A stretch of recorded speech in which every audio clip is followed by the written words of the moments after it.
A família Lohou era desprovida de posses. Isto para não dizer que flertavam com a miséria.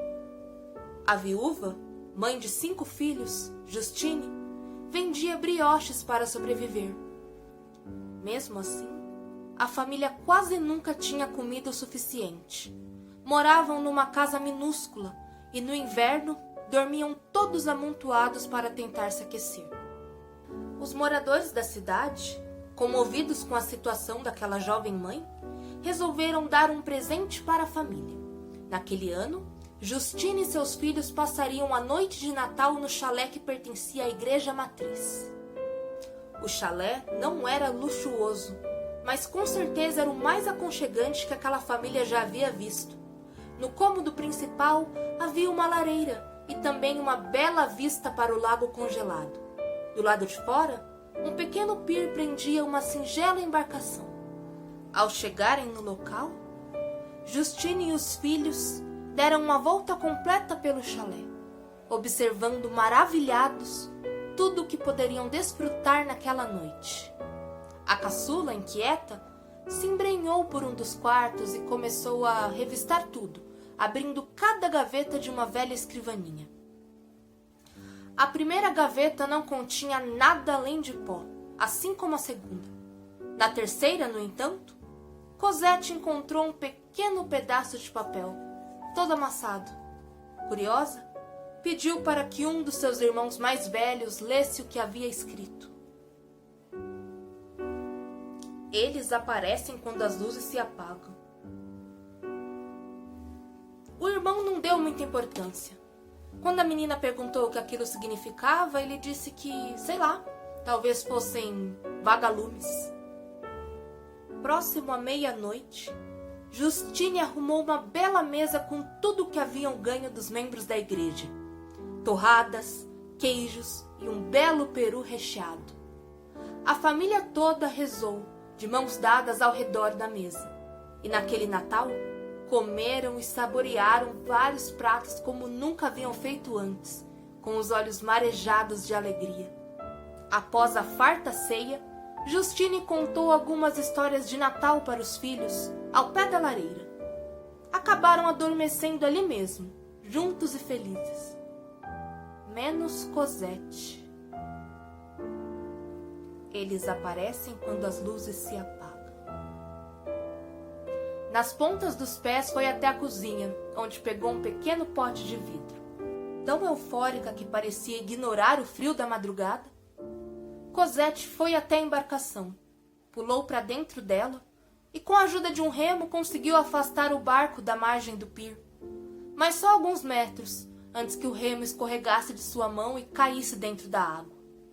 A menina nem se importou. Não estava preocupada com isso agora. Estava animada demais. Ergueu o pote de vidro e começou a agitá-lo de um lado para o outro. Depois de algumas tentativas, conseguiu capturar 2 vagalumes. Segurou-os nas mãos, vendo suas luzinhas piscantes. Depois os libertou e começou a tentar capturar outros. Estava tão concentrada naquela tarefa que nem percebeu os movimentos na margem oposta do lago.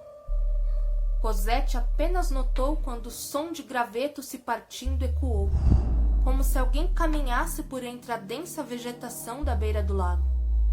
Assustada, a menina tentou pegar o lampião, sem desgrudar os olhos da floresta.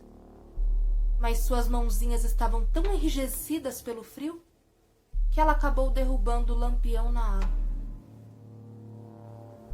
A vegetação mexeu-se mais um pouco e entre as folhas surgiu o que parecia ser uma mão. Mas os dedos eram muito longos e finos e a pele daquela mão era esbranquiçada, talvez um pouco acinzentada. Cosette estremeceu e então pôde avistar o suposto braço de quem quer que fosse. E de trás das folhas surgiu alguma coisa que lembrava uma pessoa. Mas havia alguma coisa muito errada. Aquele ser completamente desnudo, tinha uma estatura muito baixa.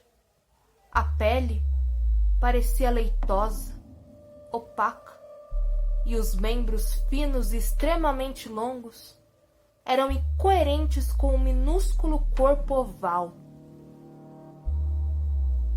O barco sacolejou ao esbarrar em um bloco de gelo, e Cosette acabou caindo sentada na embarcação. Sob a luz da lua, percebeu que a cabeça daquele ser também era desproporcional, muito grande para o corpo, e ele parecia não ter nariz nem boca, apenas 2 grandes olhos ovais, totalmente negros. Antes que pudesse gritar ou mesmo se levantar, outras 2 criaturas, exatamente iguais à primeira, apareceram no meio da floresta. Elas pareciam fitar a pequena Cosette com uma curiosidade forense. E então, um imenso clarão tomou conta do lago. Uma luz tão forte que a menina mal conseguia abrir os olhos. Tampando o rosto com as mãos, Cosette sentiu seu corpo se deslocando do barco. Os braços, as pernas, como se alguma coisa a sugasse para cima. Cosette gritou pela mãe. Debateu-se com força.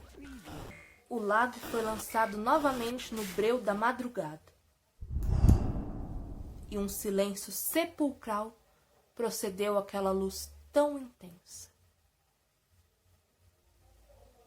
Pouco depois, os vagalumes voltaram a piscar, e as criaturas pareciam ter desaparecido junto com o fulgor.